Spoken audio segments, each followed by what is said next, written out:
हमारे इन पहाड़ों में तरह तरह की चीज़ें होती है जिसका हमें अंदाज़ा नहीं होता भी किसमें क्या चीज़ छुपी हुई है। तो जिनको जानकारी होती है वो कहीं ना कहीं से कुछ ना कुछ चीज़ें निकाल देते हैं। ये रहा खड्डा और खड्डे में से निकला अजीब चीज़ जो कि हमने पहली बार देखी है। पहली बार तो नहीं, हमने भी खाई है लेकिन इतना ही अच्छी तरीके से नहीं खाई है।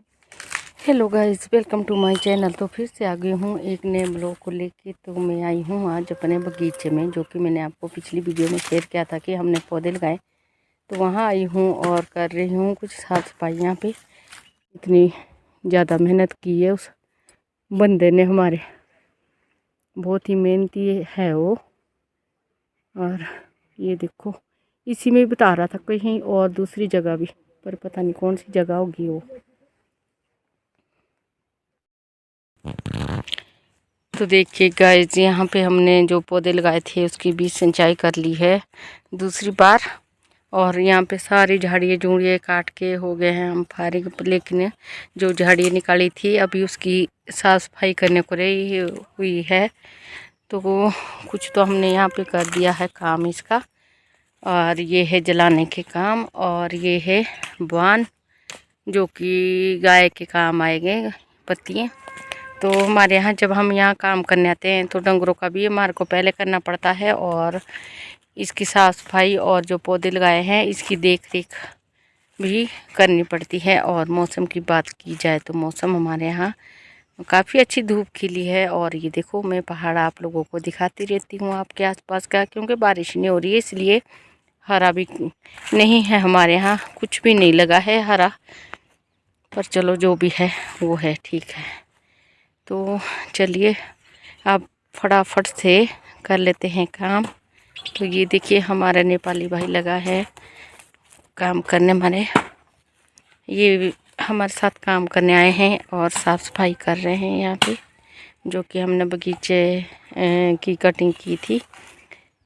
तो अब पुराने पौधे सूख रहे हैं और नए पौधे की हो रही है देख रेख। पुराने काफ़ी सूख चुके हैं और ये देखो जो सूखा हुआ है उसको निकाल दिया गया है। अब ये आएगा जलाने के काम। और अब इन पौधों की उम्र भी काफ़ी कम रह गई है, क्योंकि ये काफ़ी पुराना पौधा हो चुका है हमारा। और ये सारी हमारे को करनी पड़ेगी अभी साफ़ सफाई, और साथ में इसको जलाना भी पड़ेगा जो बचा है कि हुआ है। तो अभी जलाना पड़ेगा क्योंकि अभी पौधों में पत्तियाँ नहीं आई है। इससे पहले पहले हमारे को इसकी साफ़ सफाई और जलाने का काम करना पड़ेगा जो ये है। और जो ये लकड़ियाँ हैं ये आगे बरसात और ठंड में, जब ठंड पड़ती है हमारे यहाँ, तो तब ये जलाने के काम आएगी। तो इसे भी हमें यहाँ से उठाना पड़ेगा। और इन जंगलों में हमें तरह तरह की जड़ी बूटियाँ मिलती है। और गाइस, मैं दिखाती हूँ आपको कि एक हमारे यहाँ, हमारे क्या उत्तराखंड में ज़्यादा होती है, पर हमारे भी होती है, पर हमारी इतनी ज़्यादा नहीं होती है, तरुड़। तो बताना मुझे किस किस को जानते हैं और तरुड़ खाई है। तो इसकी वेल का भी हमें इतना अंदाज़ा नहीं, लेकिन ये जो नेपाली भाई आए हैं इनको ज़्यादा अंदाज़ा है। तो इन्होंने निकाली तरुड़ और आज हमने खाई तरुड़ की सब्ज़ी। तो कहा जाता है कि जब शिवरात्रि आती है तब ये तरुड़ निकलता है, क्योंकि ये शिव जी का भोग होता है और व्रत वगैरह में भी खाया जाता है। लेकिन हमें तो भी नेपाली भाई ने खिलाया है। तो देखो कितनी मेहनत करते हैं ये। अब चलते हैं, आपको दिखाते हैं जहाँ से इन्होंने तरुड़ निकाली है। तो गाइस, मैं तरुड़ के बारे में बता रही थी ना आपको, तो इन्हीं जंगलों में होती है वो भी, पर लेकिन वो जड़ों से खोदी जाती है, उसकी वेल होती है। तो यहाँ पे देखो, जो हमारा नेपाली भाई, उसने इतनी, मेरे को तो चलने में भी दिक्कत हो रही है, जो हमारा नेपाली भाई है उसने यहाँ पे खोदी है। ये देखो, इतना इतना गहरा खड्डे खोद के, नीचे नीचे को खोद के, और तब जाके निकली है तरुड़, जो मैं इस वीडियो में शेयर करूँगी आपके साथ। इतना इतना खोदना पड़ता है, बहुत ही मेहनत का काम होता है। और फिर से बोल रहा था वो कि भी यहाँ पे दूसरी वेल भी है, पर मुझे नहीं इसका अंदाज़ा भी कौन सी वेल होगी। तो इन्हीं में छुपी होगी कोई इसकी वेल। तो जब खोदेगा भाई तभी आपके साथ वीडियो में शेयर होगी। पर हमने भी काफ़ी समय के बाद खाई है तरुड़। देखो कितना गहरा गड्ढा कर करके खोद खोद के तब जाके निकली है, पर निकाली भी उसने बहुत ज़्यादा है, नहीं होगी। इतनी ज़्यादा मेहनत की है उस बंदे ने हमारे, बहुत ही मेहनती है वो। और ये देखो इसी में बता रहा था कहीं और दूसरी जगह भी, पर पता नहीं कौन सी जगह होगी वो।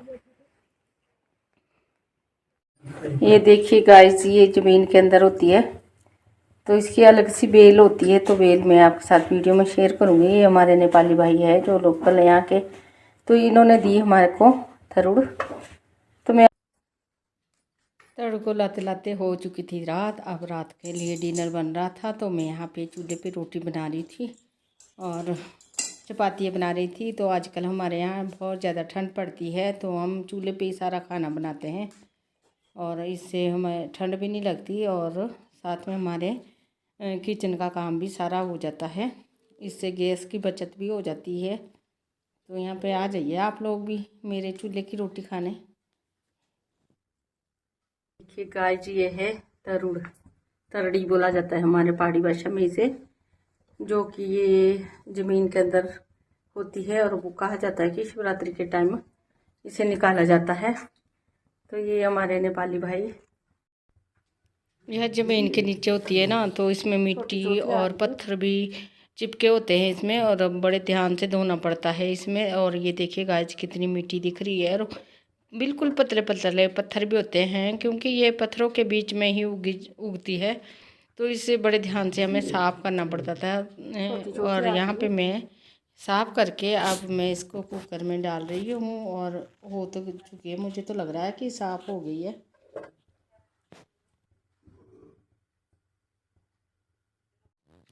ये चीज़ जो है ये बहुत ही गुणकारी होती है, और इसमें ना तो कोई खाद ना स्प्रे ना कोई अता पता नहीं है इसका, ये ज़मीन के नीचे होती है, तो इसमें बहुत ही से पौष्टिक तत्व भी होते हैं। ऐसा तो ये उत्तराखंड में बहुत ज़्यादा पाई जाती है, लेकिन हमारे यहाँ इतने ज़्यादा पौधे तो नहीं है इसके, पर इस पौधे की भी जानकारी होनी चाहिए, तो हमें इतनी जानकारी नहीं है, पर इसकी बहुत ज़्यादा जानकारी है। और ये खोद के लाते हैं, इसका पौधा नहीं होता, सिर्फ बेल होती है, और बेल में बहुत नीचे धरती में लगी होती है। जैसे अरबी वगैरह लगी होती, तो अरबी तो थोड़ी ऊपर लगी होती, पर इसकी जो जड़ होती है बहुत खोदनी पड़ती है, बहुत बड़ा गड्ढा बनाना पड़ता है, इसके लिए बहुत मेहनत करनी पड़ती है। अब इसे उबालने के लिए रख लेंगे, थोड़ी देर इसे उबालेंगे 10 से 1 मिनट। तो मैंने यहाँ पे कुकर में डाल दी है और अब इसे उबालने दूंगी, और थोड़ा सा इसमें डाल दिया है पानी। कुकर का ढक्कन कर दूंगी बंद। तो ये देखिए गाइस, अब हमने इसमें से छिलका उतार दिया है, और देखो इतनी सारी हुई है, और खाने में बहुत ही स्वादिष्ट है और बहुत ही गुणकारी होती है, और इसमें बहुत सी पौष्टिक तत्व पाए जाते हैं। हैप्पी संक्रांति गई ऑल फ्रेंड। और ये है तिल, तो तिल के बनाएंगे अब लड्डू। ये देखो साफ साफ कर लिए हैं, और अब इसके लड्डू बनाए जाएंगे, क्योंकि हमारे यहाँ लड्डू बनाए जाते हैं। तो गाइस यहाँ पे देखो ये बना दिए हैं मैंने तिल के लड्डू। करेंगे सुबह मॉर्निंग में कि हम संक्रांत वाले दिन क्या क्या करते हैं, तो आप मेरी वीडियो में बने रहें।